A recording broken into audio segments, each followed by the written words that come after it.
setelah tadi Dajjal terbunuh dan pengikut-pengikutnya juga mati, akhirnya Nabi Isa alaihissalam menyebarkan keadilan di muka bumi dan keluarlah pada saat itu Ya'juj Ma'juj yang disebutkan dalam sebuah riwayat yang sahih. Kata Nabi SAW, Allah berfirman kepada Isa, wahai Isa, aku akan keluarkan hamba-hambaku yang kau tidak akan mampu untuk melawannya. Maka keluarlah Ya'juj Ma'juj dari dua gunung yang sedang dihimpit. Ada satu peneliti dari Mesir yang Allahu alam, saya melihat buku beliau sangat bagus sebenarnya, sistematis, dan beliau tinjau lokasi sendiri, dan di situ ada beberapa bukti-bukti secara histori dan juga dihubungkan dengan dalil-dalil, karena pernah ada sahabat yang menemukan tembok Ya'juj Ma'juj ini, ya. Maka dia pun melapor kepada Nabi SAW dan Nabi SAW membenarkan itu, membenarkan. Artinya tembok ini bukan sesuatu yang tersembunyi, kelihatan. Maka peneliti muslim dari Mesir ini mengatakan, dan saya punya bukunya, sudah ada terjemahan bahasa Indonesia, judulnya Ya'juj Ma'juj memang.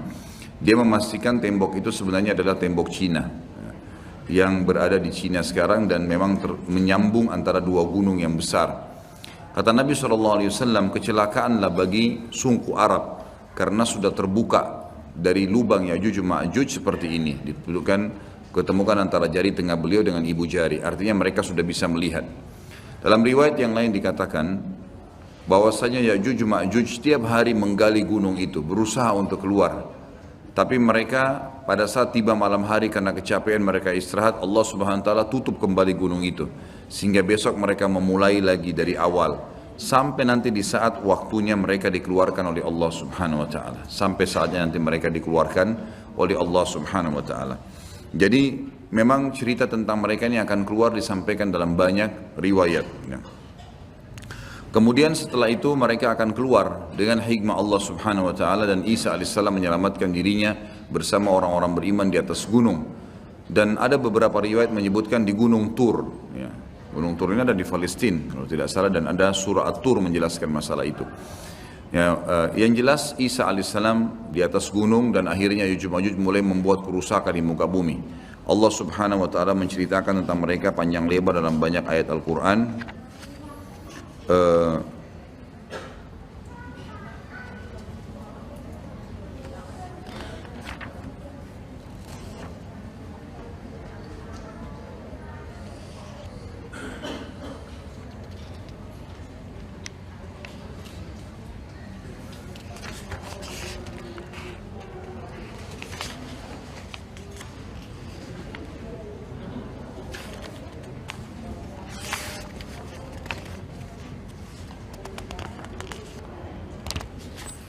Ya. Baik.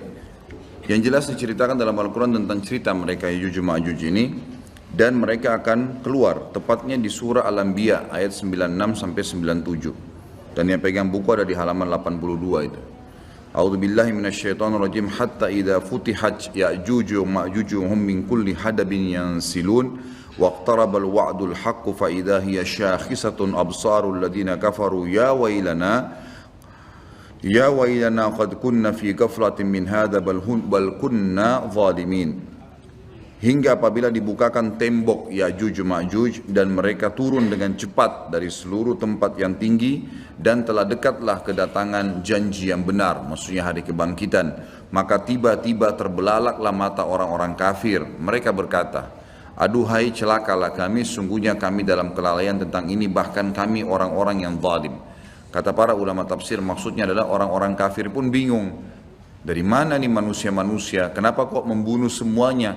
Walaupun mengatakan kami mau jadi pengikut kalian, tetap dibunuh, tidak diterima. Dan Nabi SAW menyebutkan ciri-ciri mereka. Mereka memiliki rambut yang keriting, yang mata mereka, bola kelopak mata mereka besar dan mata mereka kecil. Gitu. Kemudian mereka memiliki kulit yang mendekati kekuning-kuningan, ya, kekuning-kuningan. Ini riwayat yang menjelaskan tentang postur tubuh, dan mereka tidak terlalu tinggi dan tidak terlalu pendek seperti manusia biasa, cuma mereka sangat beringas, dan mereka pada saat menemui siapapun mereka membunuhnya. Termasuk dalam riwayat dikatakan mereka akan memakan ular, kalajengking, semuanya akan dimakan. Dan mereka membunuh semua yang ditemui, termasuk pada saat mereka sudah membunuh orang-orang yang ditemui, hewan-hewan, semuanya dibunuh, diberantas di muka bumi ini. Maka mereka pun akhirnya mengangkat anak-anak panah mereka mengarah ke langit. Lalu dengan fitnah, Allah SWT berikan fitnah, jatuhlah anak-anak panah tersebut dengan berlumuran darah. Maka mereka mengatakan dalam riwayat Bukhari, qatalna man fil ardi wa qatalna man fis sama. Kami telah membunuh semua yang di bumi dan telah membunuh semua yang di langit.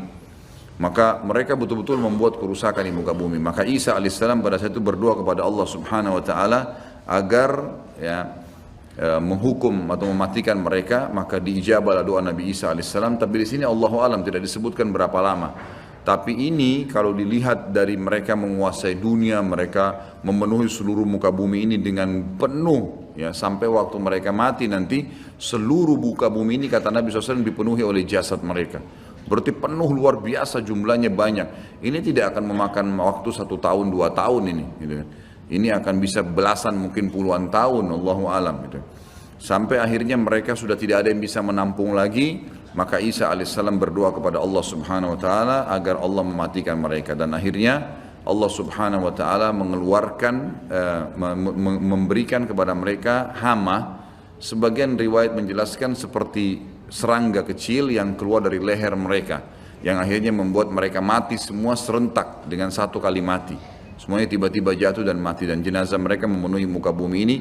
Lalu Isa alaihissalam mengutus 4 orang dari pasukan terbaiknya Isa alaihissalam untuk turun dari gunung untuk memeriksa. Dan kata Nabi SAW, mereka lah penunggang-penunggang kuda terbaik pada saat itu. Dan kalau kalian ingin, saya akan menceritakan kepada kalian tentang warna kudanya, tentang warna baju mereka. Karena Nabi SAW diperlihatkan tentang 4 orang itu. Kemudian mereka pun keliling dan mereka menemukan ternyata Ya'juj Ma'juj semua sudah mati, dan mereka melapor kepada Isa alaihissalam. Maka Isa pun berdoa kepada Allah agar dihilangkan jenazah itu, dihilangkan mereka. Lalu datanglah burung-burung dari arah barat yang memiliki leher-leher yang panjang seperti unta, lalu mencengkeram mereka, lalu membawa mereka ke arah lautan. Setelah itu Allah Azza wa Jalla menurunkan hujan yang lebat sehingga membersihkan muka bumi ini jadi bersih. Baik, setelah itu ada riwayat yang disebutkan oleh Syekh Abu Bakar di sini, sebuah riwayat yang cukup panjang. Ini hadis diriwayatkan oleh Imam Muslim nomor 2940. Dan ini saya akan bacakan sebentar lagi.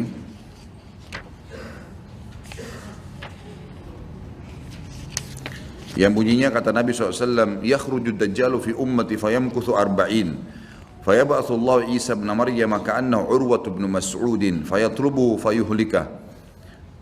ثم يمكث الناس 7 سنين ليس بين اثنين عداوة ثم يرسل الله ريحا باردة من قبل الشام فلا يبقى على وجه الأرض من في قلبه مثقال ذرة من خير أو إيمان إلا قبضته حتى لو أن أحدكم دخل في كبد جبل لدخلته عليه حتى تقبضه فيبقى شرار الناس في خفة الطير وأحلام السباع لا يعرفون معروفا ولا ينكرون منكرا ويتمثل لهم الشيطان فيقول ألا تستجيبون فيقولون فماذا تأمرنا فيأمرهم بعبادة الأوثان وهم في ذلك دار رزقهم حسن عيشهم ثم ينفخ في الصور فلا يسمعه أحد إلا أصغى ليتا ورفع ليتا وأول من يسمعه رجل يلوط حوض إبله قال فيسعق ويسعق الناس ثم ينزل الله مطرا كأنه الطل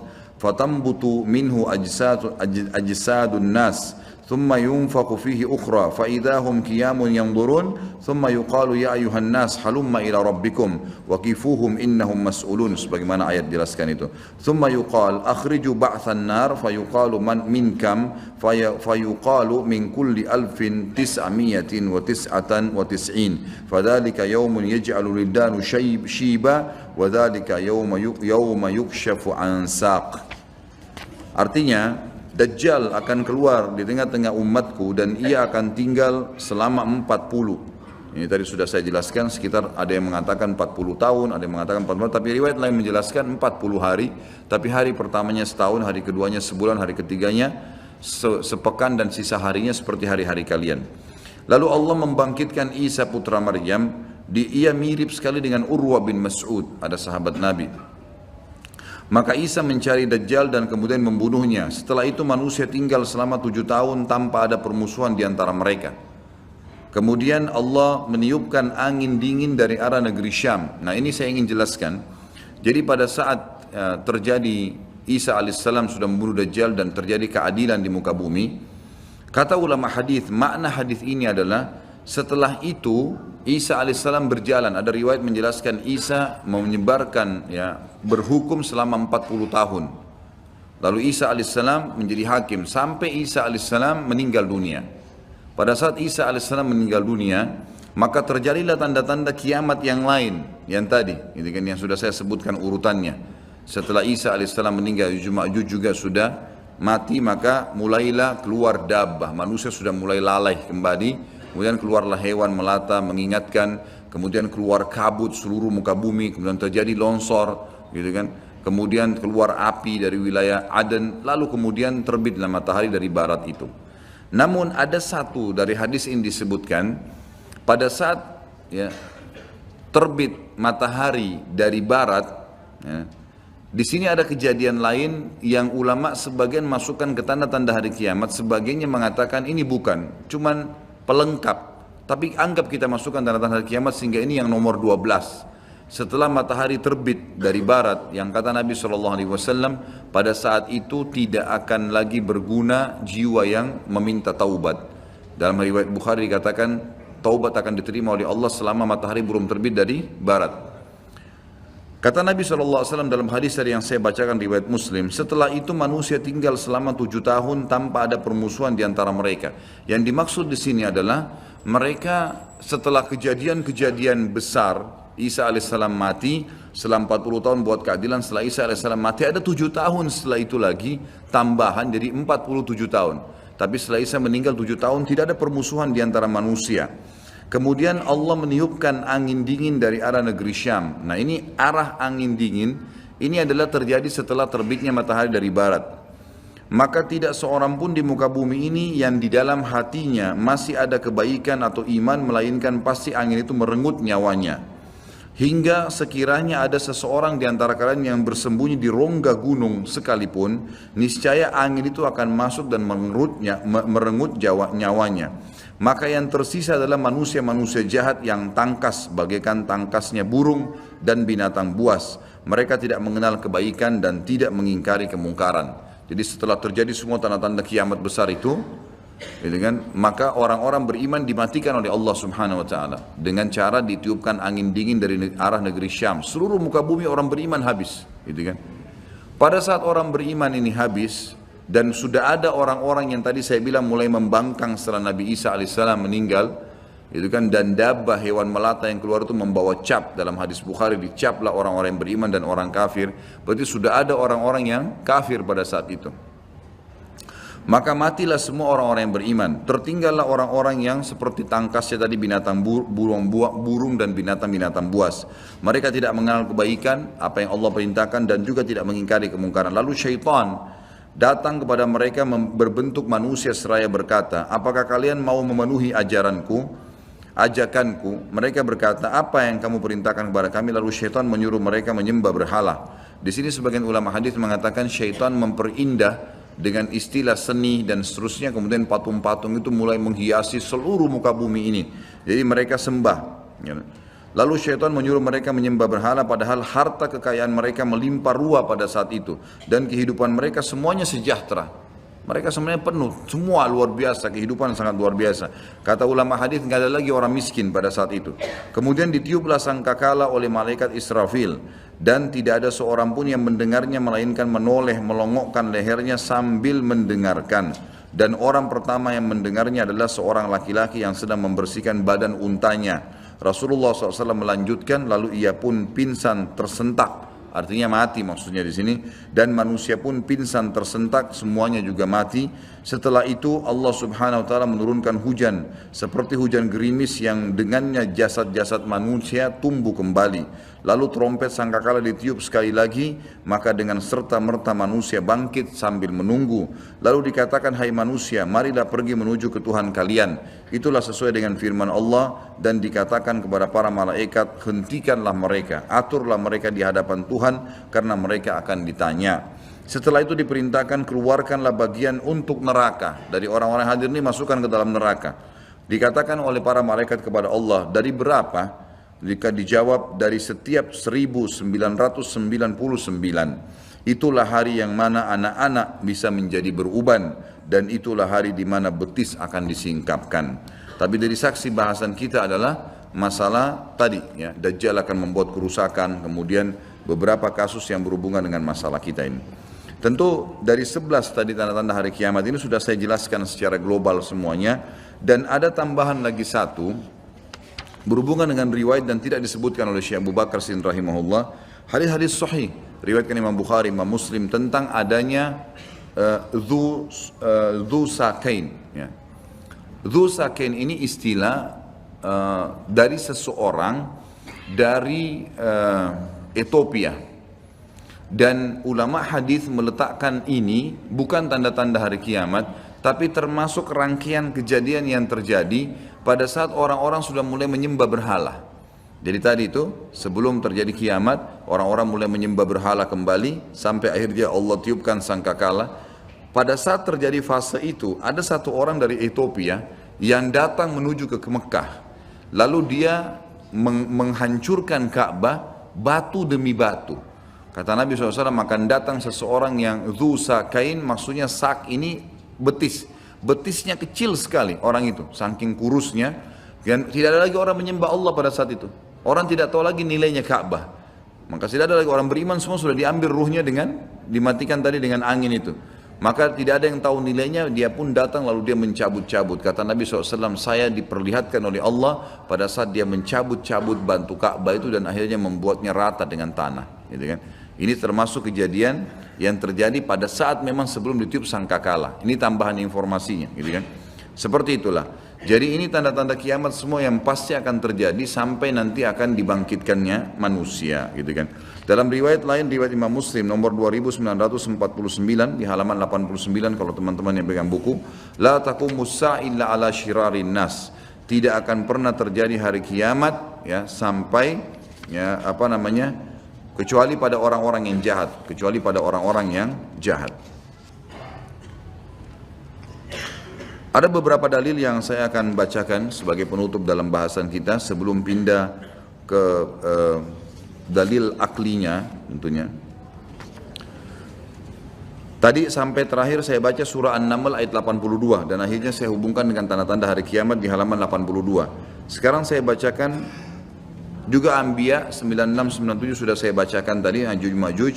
Sekarang saya bacakan surah Az-Zukhruf ayat 57 sampai 61 yang bunyinya a'udzubillahi minasyaitonir rajim walamma duriba ibnu maryam mathalan idza qaumuka minhu yasiddun wa qalu alihatuna khairun amhu ma darabuhu laka illa jadala bal hum qaumun khasimun in huwa illa abdun an'amna alaihi wa ja'alnahu mathalan li bani Israil walau nasha'u la ja'alna minkum malaikatan fil ardi yakhlufun wa innahu la ilmun lis-sa'ati fala tamtarunna biha wattabi'un hadha siratun mustaqim. Dan tak kala putra Maryam Isa dijadikan alaihissalam perumpamaan. Jadi Nabi Isa alaihissalam diceritakan oleh Nabi SAW di Mekah, orang-orang Quraisy kaum Muhammad bersorak-sorak karenanya. Jadi mengolok-olok dan mereka berkata, mana yang lebih baik, Tuhan-Tuhan kami ini yang kami sedang sembah patung-patung atau Isa yang sedang kau ceritakan hai Muhammad? Mereka tidak memberikan perumpamaan itu kepadamu melainkan dengan maksud membantah saja. Sebenarnya mereka adalah kaum yang suka bertengkar. Isa tidak lain hanyalah seorang hamba yang telah kami berikan kepadanya nikmat kenabian dan kami jadikan dia sebagai tanda bukti kekuasaan Allah untuk Bani Israel. Dan kalau kami kehendaki benar-benar kami jadikan sebagai gantimu, ganti kalian semua hai manusia. Di muka bumi ini malaikat-malaikat yang turun-temurun bisa juga saya ciptakan, kata Allah seperti itu. Dan sungguhnya turunnya Isa itu pertanda akan datangnya hari kiamat. Karena itu janganlah kamu ragu-ragu tentang kiamat itu dan ikutilah aku. Inilah jalan yang lurus. Tapi saksi bahasan dari panjang ayat ini adalah turunnya Isa merupakan pertanda datangnya hari kiamat. Jadi menguatkan apa tadi yang kita sebutkan tanda-tanda hari kiamat itu. Kemudian surah Az-Zumar diangkat oleh beliau ayat 68 sampai 70 yang bunyinya A'udzubillahi minasyaitonirrajim. Wa nufikha fis suri fa sa'ika man fis samawati wa man fil ardi illa man syaa Allah. ثم نفخ فيه أخرى فإذا هم قيام ينظرون وأشرقت الأرض بنور ربها ووضع الكتاب وجيء بالنبيين والشهداء وقضي بينهم بالحق وهم لا يظلمون ووفيت كل نفس ما عملت وهو أعلم بما يفعلون. Yang artinya dan ditiupkan sangkakala, maka matilah siapa yang di langit, siapapun di langit dan siapapun di bumi kecuali siapa yang dikehendaki oleh Allah. Ulama tafsir mengatakan yang tidak masuk dalam meninggal pada saat itu adalah Jibril, Mikail dan Israfil. Jibril pimpinan malaikat, Mikail wakil dan Israfil peniup sangkakala. Kemudian termasuk pemikul arsy-Nya Allah yang 8 malaikat yang sudah pernah kita jelaskan pada saat menjelaskan masalah iman kepada malaikat. Kemudian juga masuk dalamnya semua bidadari dan bidadara yang ada di surga, pelayan-pelayan di surga, itu juga tidak masuk atau masuk dalam firman Allah kecuali siapa yang Allah kehendaki. Tapi semua manusia, semua jin, semua hewan, tumbuh-tumbuhan, ini semua akan hancur. Kemudian ditiup sangkakala itu sekali lagi, maka tiba-tiba mereka berdiri menunggu putusan masing-masing.